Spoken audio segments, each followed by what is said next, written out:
Oi, eu sou a Isabela Faria e esse é o Como é que é, nosso programa de todos os dias aqui na Folha de São Paulo. E hoje, pra gente começar a semana no Como é que é, não dá pra falar de outra coisa. Dezenas de pessoas morreram por causa das enxurradas que tomaram praticamente o Rio Grande do Sul neste momento. A gente vai contar pra vocês qual a situação de momento no estado. Porto Alegre, que é a capital, a gente vai contar um pouco das histórias das pessoas que, sim, como vocês podem ver nas imagens, e acredito que vocês estejam acompanhando isso desde o final de semana, as imagens são aterrorizantes, pessoas perderam tudo, além da vida, perderam bens materiais, perderam absolutamente tudo, as casas estão alagadas. Hoje no Como é que é, a gente foca nossa atenção para essa tragédia. E hoje a gente recebe aqui no Como é que é, então, Carlos Vilela, repórter da Folha em Porto Alegre, que vai contar um pouco da situação de momento lá, inclusive situação que, claro, está atingindo o nosso repórter diretamente. Carlos, eu quero começar te agradecendo muito por você estar aqui hoje, porque a gente estava conversando, né, desde de manhã. Sua situação no momento não é fácil, quero que você conte um pouquinho também de como está sendo esse processo desde que as enchentes tomaram a cidade, mas eu já te agradeço de antemão porque ter você aqui é muito importante para a gente contar o que está acontecendo no estado. Obrigada, viu? Eu que agradeço, Isa. Meu plano original era fazer essa transmissão em casa, que eu moro no bairro Praia de Belas, que era um bairro que estava sob alerta, mas era um bairro que a situação parecia, em primeiro momento, sob controle. Eu vim acompanhando questão de 3 em 3 horas nos últimos dias, como que o nível da rua estava saindo. Já estava me preparando para ir na casa de um amigo, para poder ficar num lugar seguro. Mas hoje, no começo da manhã, algo aconteceu na cidade que eu ainda não consegui apurar, que foi a minha rua começou a alagar com uma velocidade absurda. Em questão de 1 hora, ela deixou de estar metade alagada para estar inteiramente alagada. E em 10 minutos, a água que estava no pátio do meu prédio já estava no primeiro degrau do meu prédio. E aí eu já fui me preparando para sair. Eu tenho uma vizinha que está fazendo tratamento oncológico e ela teve uma crise nervosa. E aí eu precisei convencer ela a sair, porque ela recém está operada e ela entrou num medo muito debilitante. Então eu consegui conversar com ela. A gente foi resgatado de caminhão da rua, em torno das 2, 2h30. E aí o pessoal da rua, os voluntários, todos muito queridos e solícitos, nos ajudaram a subir no caminhão. E aí nós fomos até uma área seca. E aí eu deixei ela sob os cuidados de outra pessoa. E eu acompanhei uma outra vizinha que também tem um problema de saúde até o abrigo do Teatro Renascença, que é um teatro que fica mais ou menos aqui perto de onde eu estou agora. E eu levei ela até o abrigo e no abrigo já tinha um ônibus esperando porque o abrigo começou a alagar. Então ela vai ser levada para um outro lugar. Então, de pulo em pulo, eu consegui achar algum lugar seguro e sem grandes riscos, ao menos por enquanto, para a gente conseguir ter essa conversa. E agora, então, você está seguro, né? Antes do programa começar, a gente estava conversando que provavelmente, talvez, também evacuem um local que você está. Por quê? Por conta Sim. Também de medidas de segurança, né? Isto, aqui onde eu estou fica na rua, na Avenida João Pessoa.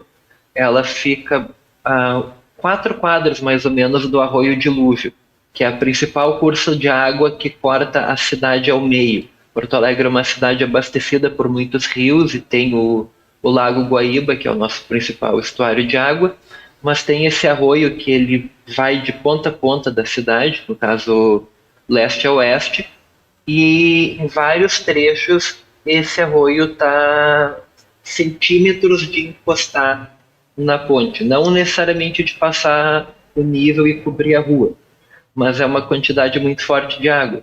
Então, há uma preocupação não necessariamente desse arroio transbordar, mas da água continuar vindo por bueiros e bocas de lobo e fazer essas inundações pontuais, e aí trancar o trânsito e inviabiliza a saída das pessoas. Então, mesmo que não haja tanto um risco, tem um pensamento em já pedir que as pessoas saiam, porque senão podem ficar presas nos lugares onde elas estão, entendeu? Sim. E a gente está vendo nas imagens, né? E também nas redes sociais as pessoas estão compartilhando bastante. A chuva arrefeceu bastante no Rio Grande do Sul. Você mesmo falou também mais cedo, né? Que o sol tá brilhando, tá um dia bonito. Então eu quero te perguntar, mesmo com a chuva praticamente, né, zerada, não tem mais chuva, só que a água não diminui, o volume de água só aumenta. Por quê? Você pode contar um pouco também o que está por trás dessas enchentes tão grandes e agora, né, essa enchente histórica do Rio Grande do Sul? As chuvas já vêm desde domingo, se eu não me engano, afetando o Rio Grande do Sul num grau mais leve. Na segunda, elas tomaram uma força muito grande e elas afetaram a região central do estado, a região dos vales, que fica, se a gente dividir o Rio Grande do Sul em quatro, ficaria numa região nordeste, e entre norte e nordeste do estado. E essas duas regiões em especial concentram rios grandes, caudalosos, que desembocam no Lago Guaíba, aqui em Porto Alegre. Então, o Vale do Taquari e o Vale do Caí não são necessariamente muito próximos, mas são rios que estão lidando com cheias históricas. E essas duas cheias históricas destruíram cidades no Vale do Taquari, algumas cidades já destruídas na enchente de setembro do ano passado, como Mussum, Coca Salles, Arroio do Meio, que está passando por uma situação gravíssima. A própria cidade de Lajeado, que é o polo metropolitano da região, é um polo econômico muito forte, que foi alagada com pontes caindo ao redor. E, por outro lado, fica o Vale do Caí, onde o rio Caí teve a pior enchente de sua história, que é onde a minha família mora também, e naquele lugar a quantidade de água submergiu praticamente a cidade de São Sebastião do Caí. Muitas casas eu olhava por fotos de drone de um colega nosso da Folha que prestou serviço para a gente na cidade, e eu até comentei com ele que se não fosse por ele eu não saberia como estava a minha cidade porque não tinha sinal de internet. Tu percebe muitas casas que é a ponta do telhado, era a ponta da chaminé, era uma quantidade absurda de água. Toda essa água veio parar em Porto Alegre.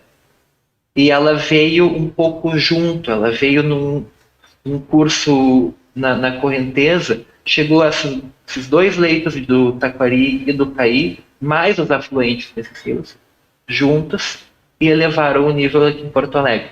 Já havia o alerta de que ia ter uma cheia, só que o alerta não previa, conseguia dar uma previsão exata com tanta antecedência. A gente só foi conseguir entender o tamanho do problema do Guaíba uns 2 dias antes, 3 da cheia começar a vir. Sabia-se que poderia ser uma cheia histórica, só que conseguir precisar o tamanho do problema naquele momento nenhuma autoridade conseguiu fazer. A gente pode falar um pouquinho mais depois das autoridades e as respostas delas, né, essa tragédia. Mas eu quero te perguntar, a sua família está segura? Sim. A minha mãe está bem, na medida do possível, a minha avó também. A minha mãe e a minha avó moram na zona rural da cidade de Harmonia, que fica vizinha a São Sebastião do Caí, e a única diferença é cruza a ponte e já está na região. E na enchente de novembro, que foi a mais devastadora da história da região, entrou 2,5 metros de água na nossa casa.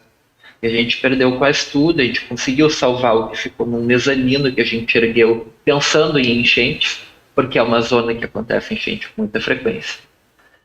E essa enchente agora, houve uma tentativa de se prevenir, de levar móveis para áreas mais altas, só que o rio veio 1,60 m a mais do que a outra enchente histórica, então entrou 4 metros na casa da minha família, 4 metros na casa da minha mãe, 3 metros na casa da minha avó. 50 centímetros na casa mais alta do bairro, que até então era completamente impensável que chegasse água. Então, tudo que foi salvo, patrimônio meu, delas, tudo que foi salvo há 5 meses atrás se perdeu agora. E a minha mãe estava bem, eu vim acompanhando ela para tentar entender, porque ela me disse que estava bem, eu enxergava um pouco de negação, mas tudo bem. Mas quando ela finalmente conseguiu chegar na casa dela e ver a situação, a calamidade que aconteceu, ela teve um episódio médico na hora e ela precisou ser levada de ambulância a um abrigo, ela foi medicada e ela ficou bem. Mas ela já está mais ou menos resignada. E sinceramente, eu acho que eu também, porque essa foi a quarta vez que entrou água na casa da minha mãe em 12 meses. É uma zona que normalmente é afetada por enchente, só que quando chega a quarta vez que tu enfrenta enchente, tu perde um pouquinho da raiva, inclusive. Tu só te desanima e não vê a hora de virar a página. Sim. Mas aí a reconstrução começa, né? É muito, muito penoso, mas é a partir daí que começa, como você falou, né? Acho que muitas pessoas também estão na sua situação de se resignarem, porque você falou 4 vezes, 4 enchentes históricas, 4 vezes que a sua família perdeu tudo que tinha. E também é uma. Desculpa te interromper, mas é só uma memória que as pessoas têm da última faxina. Porque a enchente que veio grande em novembro, eu lembro que eu fui ajudar a minha mãe na faxina e eu fiquei 10 dias trabalhando. Na época eu trabalhava turno da noite, eu fazia faxina das 8 da manhã às 5 da tarde, todo dia, durante 10 dias, com lava-jatos emprestados. E era eu, a minha mãe, a minha avó, o meu padrasto, um monte de gente junto.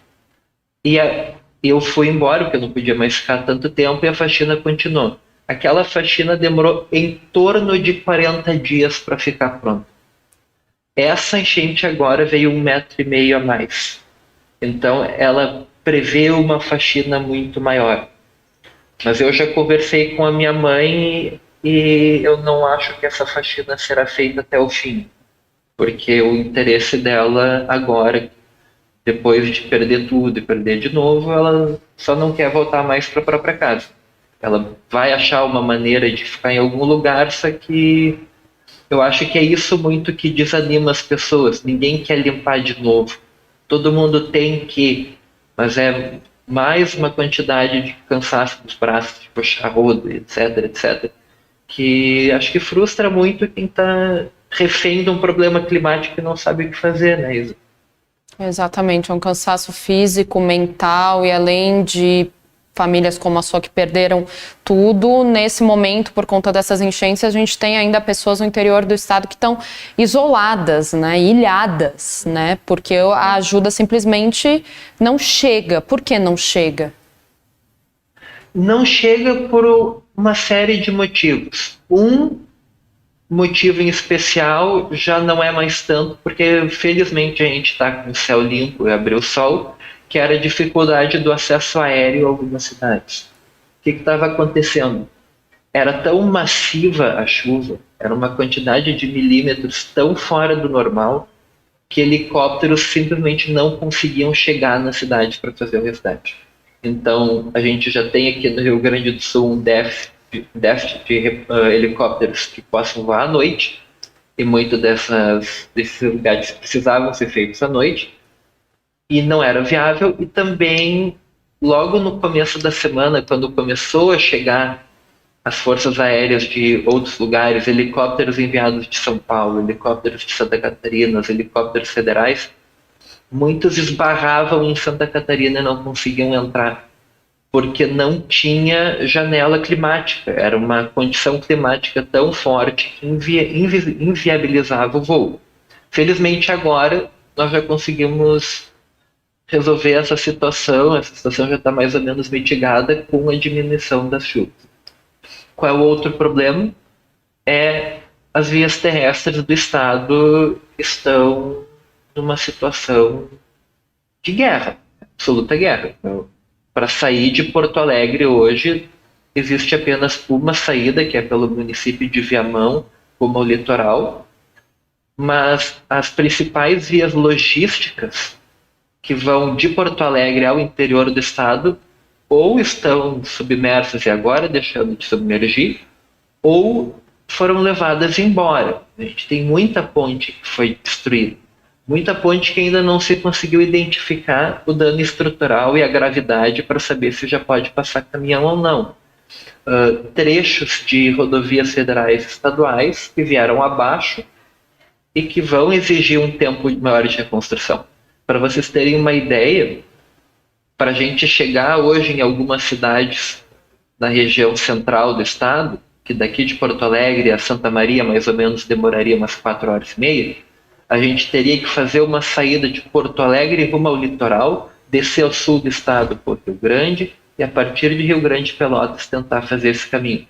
Então é uma viagem, para tu chegar em Santa Maria hoje provavelmente demoraria umas 6 horas a mais do que o normal, ou mais, porque não há caminho. Então isso atrapalha muito agora os resgates, porque não tem como levar.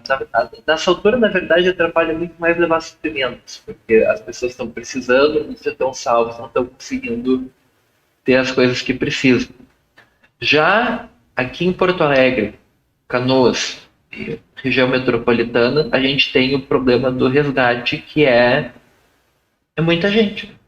É muita gente, é muita turbulência na água, tem muita gente ainda incomunicável, tem muita gente ainda em cima de telhados, então há uma confusão, por mais que haja as forças da Defesa Civil ou forças de voluntários tentando fazer esse resgate, tá difícil porque são lugares que não costumam ter água. Eu queria explicar isso de uma maneira um pouquinho mais fácil, mas é que a situação é tão absurda que a gente está falando de pontos que nunca alguém pensou que teria água e tem gente sendo tirada de janela do segundo andar. Então, isso inclusive atrapalha conforme o lugar que tu tá, tem um fluxo muito forte de correnteza, então tu não pode ir com algum tipo de barco específico, conforme o barco a remo não entra em tal lugar, ou o barco a motor, o motor não funciona. Então, depende muito de cada ambiente e de cada cidade que está afetada. Perfeito. Você falou, inclusive, de Porto Alegre não ter quase nenhum jeito de sair, né, da cidade, inclusive por via aérea. O aeroporto de Porto Alegre suspendeu voos por tempo indeterminado porque ele está completamente alagado, incluindo, né, os terminais e também a própria pista de pouso. Como você falou, a infraestrutura da cidade e das cidades no entorno do estado, né, está totalmente destruída, minimamente, né, pelo menos danificada, e é uma reconstrução que vai demorar muito tempo. E diante disso, eu queria te perguntar agora em relação ao poder público. Muitas pessoas aqui no YouTube estão perguntando isso também. O governador Eduardo revogará o afrouxamento da legislação ambiental ocorrido no Rio Grande do Sul em 2019? Outra pergunta: governador finalmente vai começar a valorizar o serviço de meteorologia que havia previsto essa chuva? Ele ignorou em 2023 e agora em 2024. 3 strikes é fora. Aí eu te pergunto, como o governador Eduardo Leite está lidando com essa situação e também, né, seus satélites, o poder público no geral? Então, Isa, eu acho que essa é uma questão peculiar, porque com certeza o poder público vai, especialmente o governador Eduardo Leite, vai te passar uma imagem que membros da oposição acreditam que é completamente diferente. Em relação às ações do governo, ele vem visivelmente atuando, porque eu venho acompanhando essa apuração há mais de uma semana, e há um alerta do governo do estado, inclusive talvez um alerta ainda mais explícito do que das cheias de setembro e novembro, Então, algum aprendizado foi tirado daquela situação, isso não tem como negar.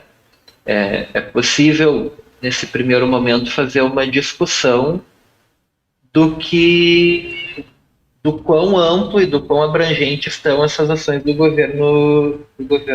Eduardo Leite nesse momento. Mas elas ocorreram. Ele vem acompanhando junto às salas de situação, ele vem fazendo esses pedidos.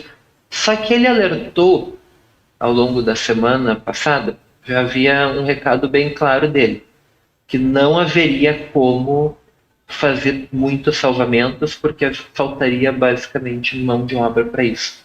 Ele já havia comunicado a iminência de um desastre histórico.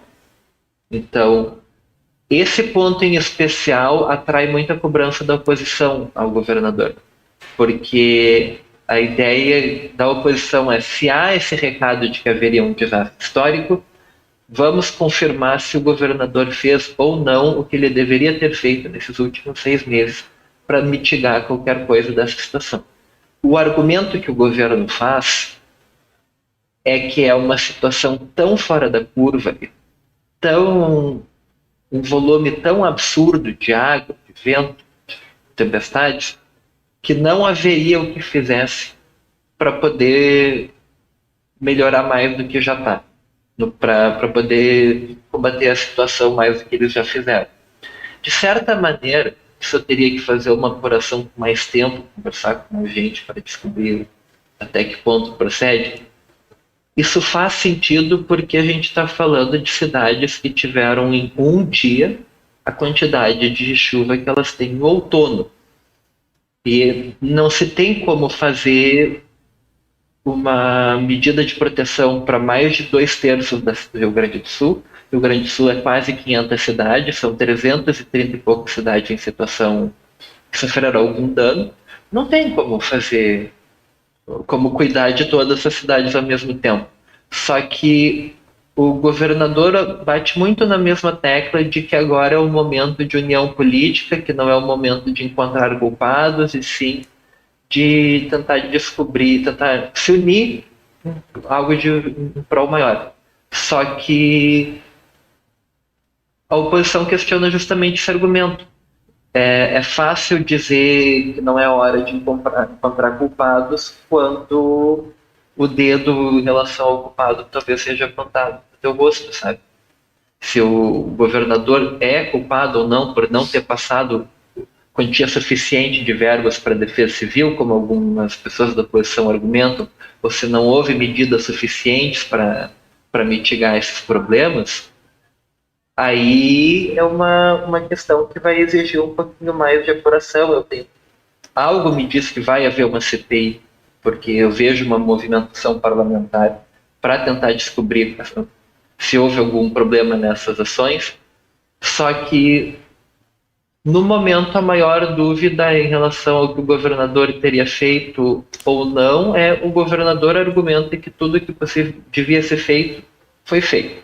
A oposição argumenta que não. Agora, o quanto que cada lado está argumentando com substância para poder sustentar essa informação é algo que a gente vai ter que ver quando a água baixar.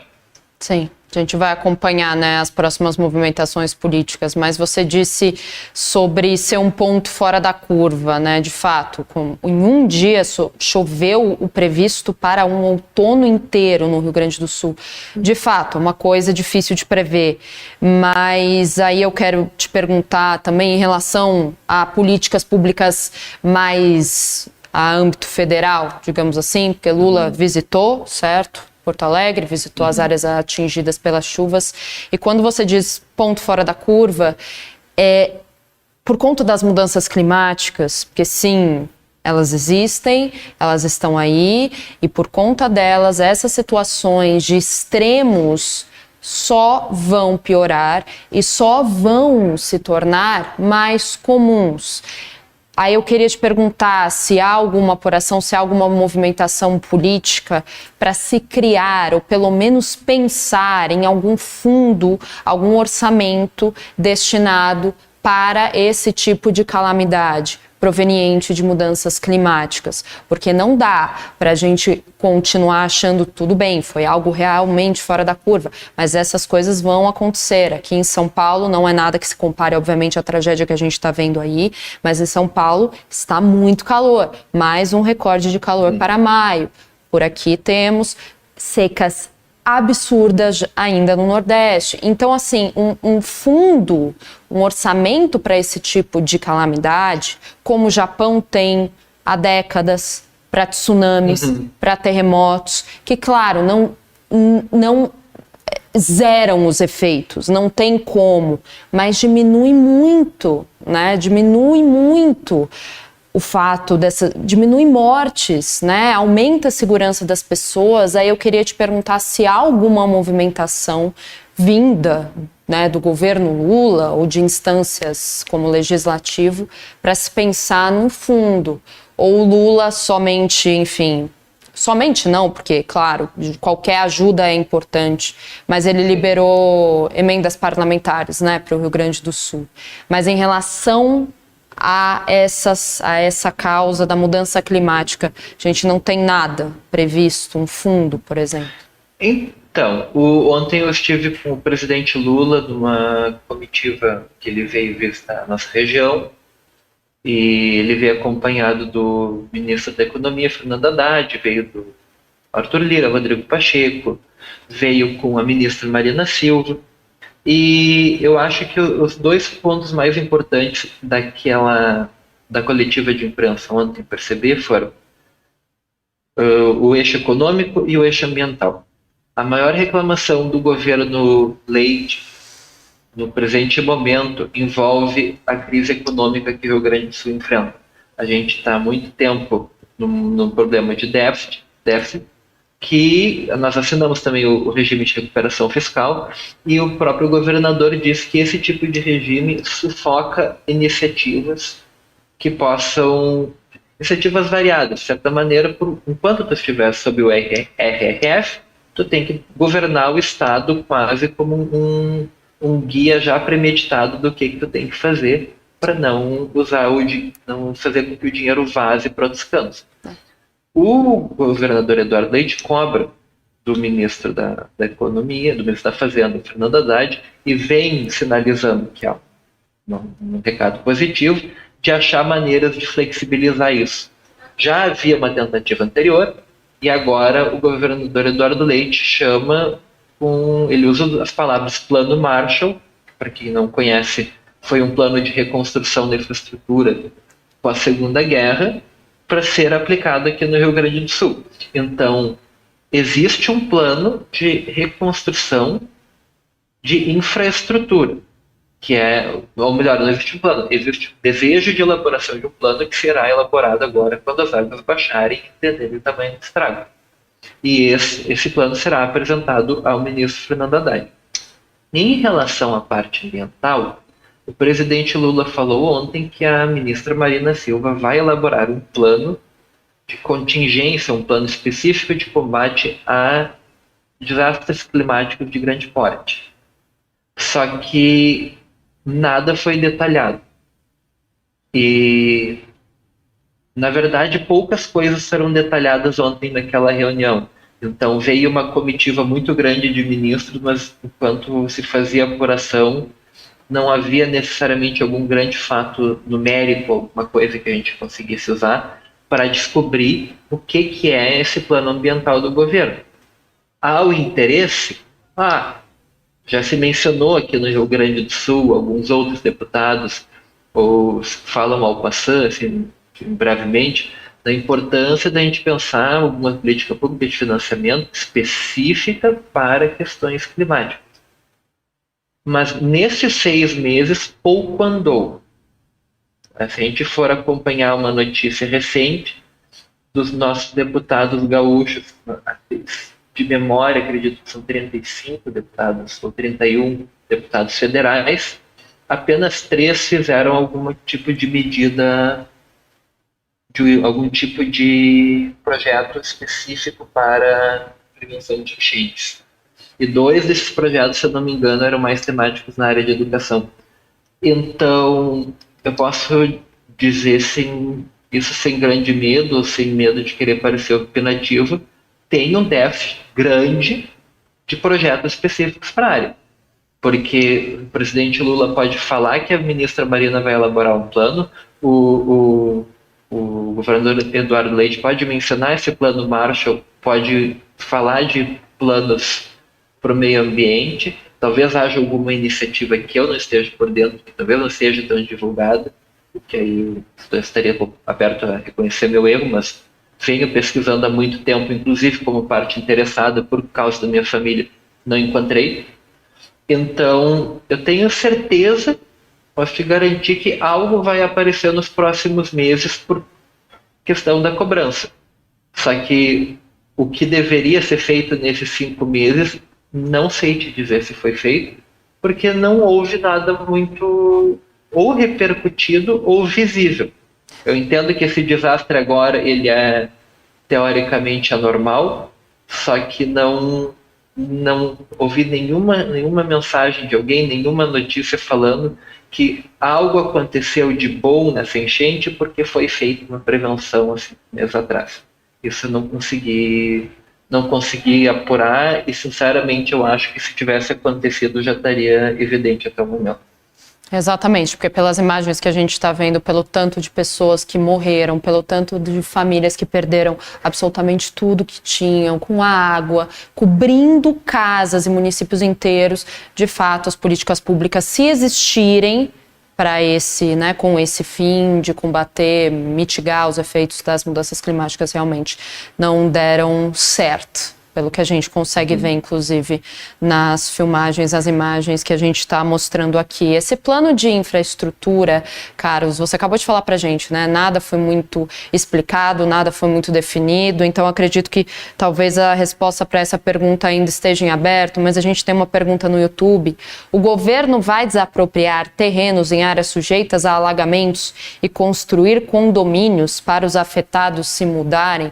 Alguém disse alguma coisa sobre desapropriar terrenos ou, enfim, acolher essas pessoas? Dito foi, mas foram situações ditas levantadas muito mais como podemos considerar essa possibilidade no futuro, isso talvez seja o único caminho. Só que as lideranças locais vem batendo muito nessa mesma tecla de o foco agora é resgate, o foco agora é salvar vidas. Não nego que não seja. Fundamental que o seja. A cidade de Canoas, aqui lá de Porto Alegre, cidade de 347 mil habitantes, que tem no mínimo 150 mil pessoas resgatadas. Eu imagino que o resto do Brasil tenha visto, eu espero que as notícias cheguem até o resto do Brasil, da estação do bairro Matias Velho, as pessoas subindo um viaduto, e era uma imagem, na minha opinião, análoga à liberação de um campo de prisioneiros. Era hordas de gente, pessoas se puxando por dentro da água. Era uma imagem mais brutal que eu já vi ser registrada aqui no Rio Grande do Sul, em qualquer contexto. Se menciona isso de poder construir em partes altas, já foi feito em Roca Salles, recentemente, no dia 19 de abril, ou seja, uma semana antes do desastre que a gente vem passando, foi inaugurada uma obra de casas provisórias na região mais alta de Roca Salles, um investimento, se não me engano, foi do governo estadual, do nosso sindicato de indústria de construção e da prefeitura. E havia também, focado no Vale do Taquari no passado, uma verba X grande, reservada para Minha Casa Minha Vida e projetos de habitação. Aquilo era pontual porque naquele momento foi devastado aquele vale. Agora, o problema é muito maior porque devastou um pedaço enorme do estado, então é preciso averiguar onde que se faria esses projetos, que cidades que tem morro para se construir, esses morros são construíveis ou são áreas que, mesmo que haja alguma flexibilização ambiental, ele não tenha como colocar uma casa em cima por questões geográficas. Tudo isso vai ter que ser estudado. O que a gente tem aqui no Rio Grande do Sul de problema E eu já ouvi muitos deputados estaduais me reclamarem isso, especialmente ontem na coletiva. Nem sempre os prefeitos conseguem organizar exatamente esses pedidos de habitação. Fazer um envio tabulado, organizado para outros poderes estadual e federal, nem sempre eles conseguem. Às vezes essas prefeituras carecem de mão de obra, carecem de algum tipo de... Podem ter a qualificação, mas não tem gente suficiente para fazer esses estudos, para ver que áreas que podem ser desalojadas, podem ser reservadas para fazer um projeto habitacional. Em São Sebastião do Caí, vou usar o meu caso, que eu conheço a palma da minha mão, é uma cidade que tem morros. E é uma cidade muito baixa porque era um dos portos mais antigos fluviais do estado. Então, quando a água sobe 20 quadros para frente, ou mais. Então, parte daquela cidade vai ter que ser removida para um morro. Só que aí começam as dúvidas. De onde que vai vir esse dinheiro? Esse dinheiro vai ser federal? Esse dinheiro vai ser estadual, sendo que o governo estadual tem um orçamento um pouco mais apertado por causa do regime de recuperação fiscal? As empresas privadas vão participar ou não desse projeto? Se sim, como? Se sim, quando? De que maneira que será feita essa divisão? Nada disso é muito claro. E isso já deveria estar claro há no mínimo 6 meses. Porque tantas pessoas nesse estado terem passado pela pior enchente de sua vida e 6 meses depois passarem por uma enchente ainda pior, ao ponto de ver aquela enchente anterior como algo relativamente suave, sendo que ela destruiu carro, casa, etc., ninguém ainda tem uma resposta clara sobre o futuro da habitação em terras alagáveis no Rio Grande do Sul. Se há um movimento que vai ser feito nos próximos dias, ou quando o poder público parar de usar esse argumento de que o foco agora é os resgates, tudo bem, mas eventualmente vai ter que se pensar em outra coisa, se dar mais respostas, porque essas pessoas vão voltar para suas casas, que tem barro até no teto, e elas vão querer saber para onde é que eu vou. Para onde é que eu vou ter que aguentar isso aqui por mais 5 anos? Não vou conseguir vender minha casa. Qual é o meu rumo? Então, essa resposta ela ainda não existe e ela é urgente.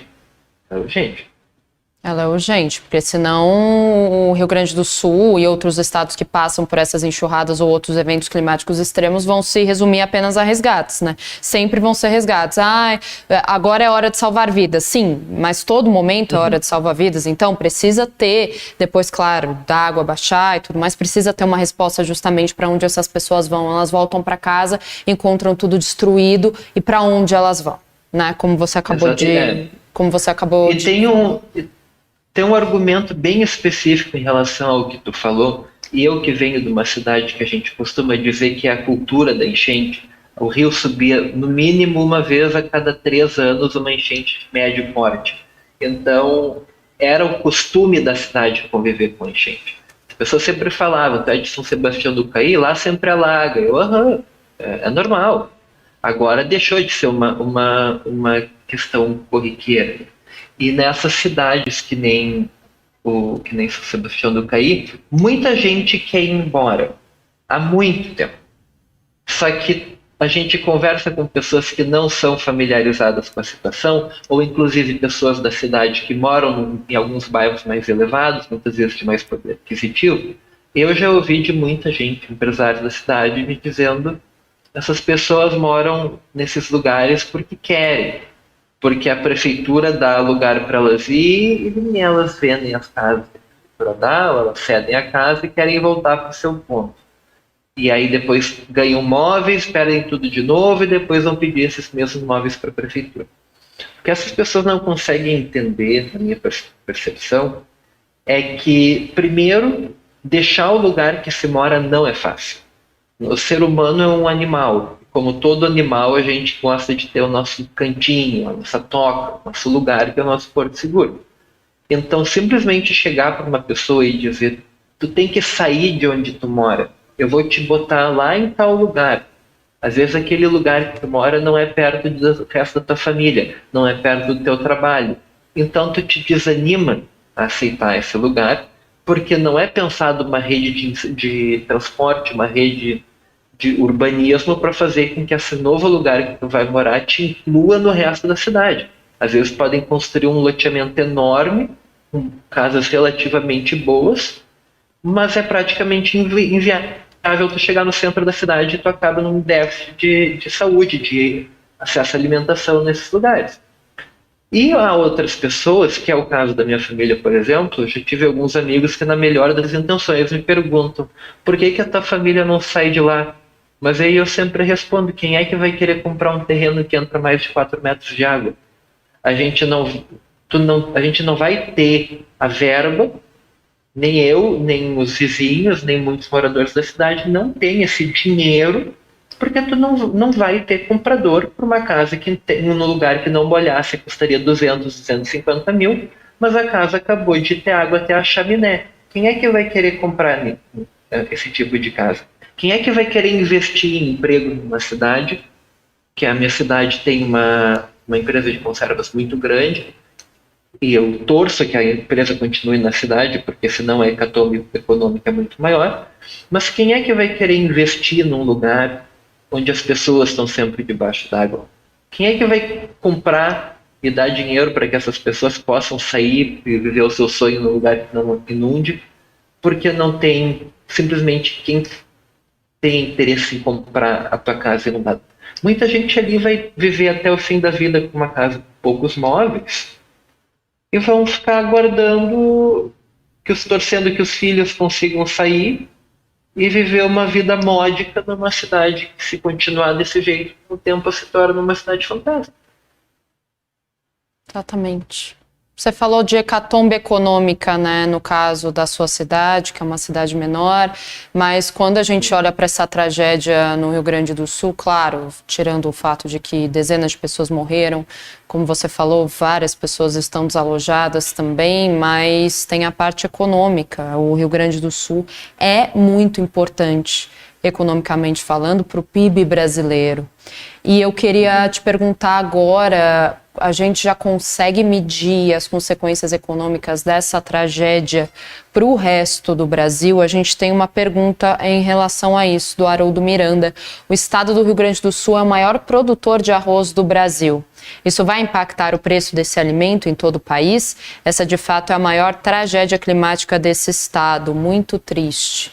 Não sei se você tem informação em relação ao arroz, mas em relação às consequências econômicas, se você puder dizer o que a gente tem por enquanto. Em relação ao arroz em especial, nós temos três grandes polos produtores no Rio Grande do Sul. Nós temos a região oeste do estado, região de Uruguaiana, que é banhada pelo Rio Uruguai. Nós temos a região de Cachoeira do Sul, que é relativamente próxima de Porto Alegre, umas 2 horas de Porto Alegre, e nós temos a região ao sul do estado, que é próximo entre Porto Alegre e Pelotas. Existem Camaquã, São Lourenço, são cidades que têm uma área de banhado e que há uma plantação de arroz. Em Uruguaiana, num primeiro momento, eu não vejo risco. O risco pode acontecer porque há uma chance de retomada das chuvas essa semana, e pelo que eu acompanho até o momento, a chance de chuva no norte do estado.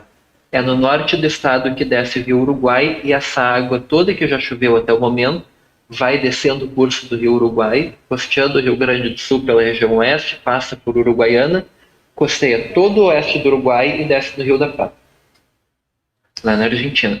Então, o estrago em Uruguaiana vai depender da quantidade de água que descer da região norte, que no momento eu não sei se é possível mensurar, mas eu sei que a cidade está num temor.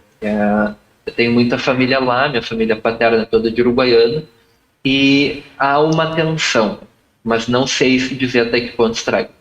Na região sul, não foi tão forte as chuvas ainda, mas corre o risco de inundação porque a água do Guaíba desce para a Lagoa dos Patos, que é a região que costeia aquelas cidades próximas da Rússia. Mas não acho que há muito dano ali.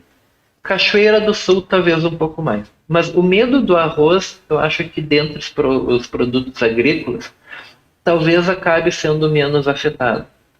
O que é muito problemático aqui no Rio Grande do Sul em termos de agronegócio. A região do Vale do Caí é uma região de produção de cítricos muito forte. E é agora que ia começar o período de colheita, porque normalmente o período de bergamotas, laranjas, tangerinas para vocês em São Paulo, mas bergamotas, laranjas, diferentes tipos de limões, eles são de maio a setembro. Então, agora já tinha muita coisa verde a colher ou próxima de colher. Então, toda a plantação até agora, o único jeito de vender seria realmente alguns agricultores familiares se prestarem a lavar as plantas e tentar vendê-las pela metade do preço na própria cidade. Mas mensurar a perda deles agora no momento é muito estranho de dizer, porque são lugares que muita gente perdeu tudo. Então, primeiro tem que dimensionar o que é esse tudo. Qual era a safra que era esperada? Qual era o tamanho de produção que eles estavam contando, para a gente saber se essa perda econômica que eles vão ter é uma perda que eles vão conseguir superar em algum momento, ou se eles contavam muito com essa safra. Porque eu imagino que você deve acompanhar, no Rio Grande do Sul teve períodos de estiagem muito forte. Acho que não nesse último ano, mas nos 2 anteriores. Então havia uma expectativa do agro de que teria menos problema climático. Obviamente, a água passou por cima e derrubou essa certeza.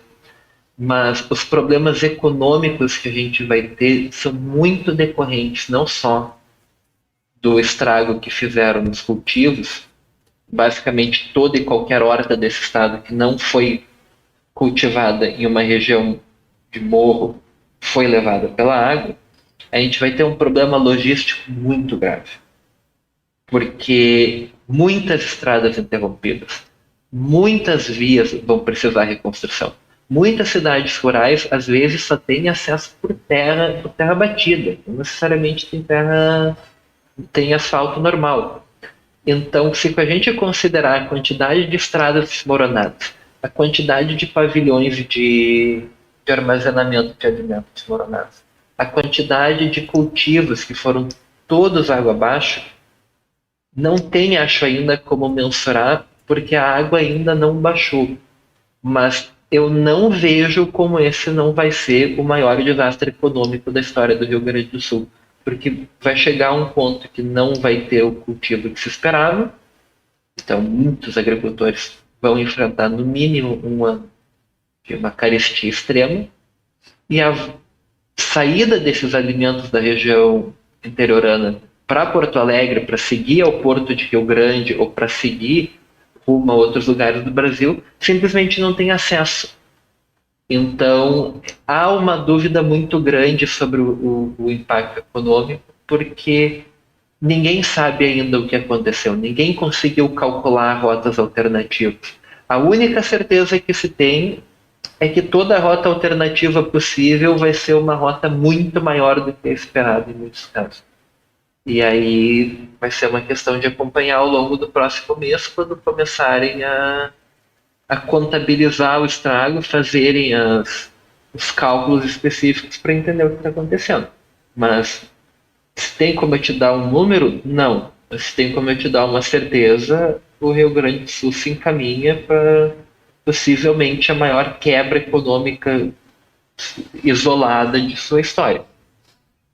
Nesse momento em que diversas pessoas, como a gente conversou hoje no Como é que é, precisam de ajuda por conta de terem perdido suas casas, quando as pessoas não morreram por causa dessa tragédia climática. Por isso que são necessárias políticas públicas para enfrentar eventos desse tipo, que vão se tornar cada vez mais comuns e conseguem destruir vários setores de um só local, econômico, social, até mesmo político, porque essa tragédia já está como um tipo de briga política, já se serve como um argumento pela oposição, situação, ou seja, são desastres que destroem absolutamente tudo. A água passa por cima de tudo. E o pior, perdemos vidas. Então é necessário agir.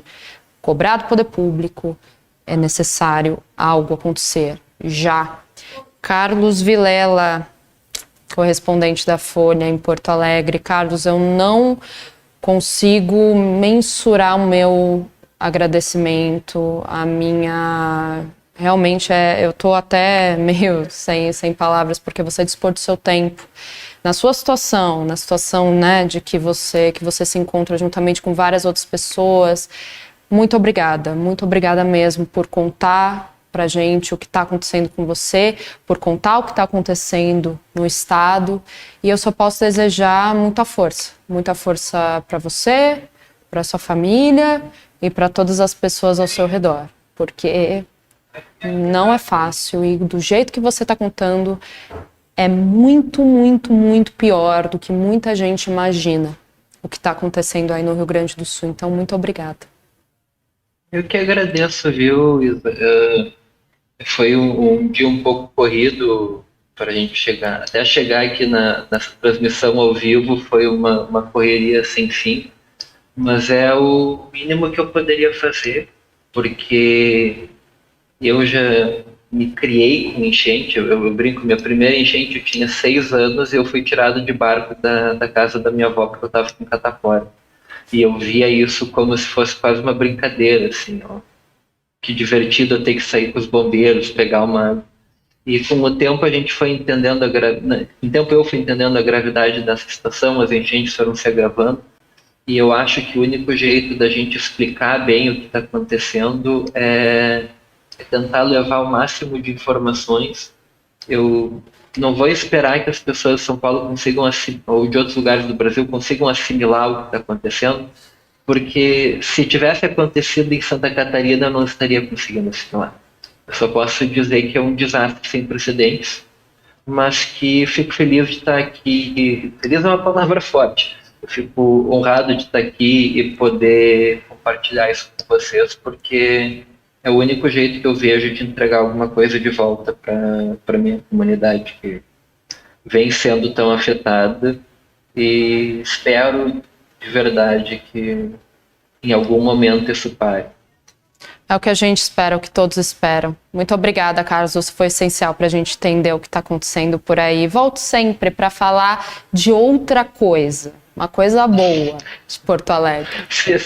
Sempre às ordens. Tenho um desejo pessoal meu há muito tempo de vida, nunca mais ouvi a palavra enchente. Muito obrigada, viu? Até breve. Até mais. Muito obrigada a você também que assistiu Como é que é de hoje. Lembrando, gente, que a Folha está fazendo uma cobertura muito extensa, juntamente, né, com o Carlos Vilela e outros repórteres que estão lá no Rio Grande do Sul. Então acompanhem a Folha, os textos que estão saindo. Espero vocês amanhã. Tchau, tchau.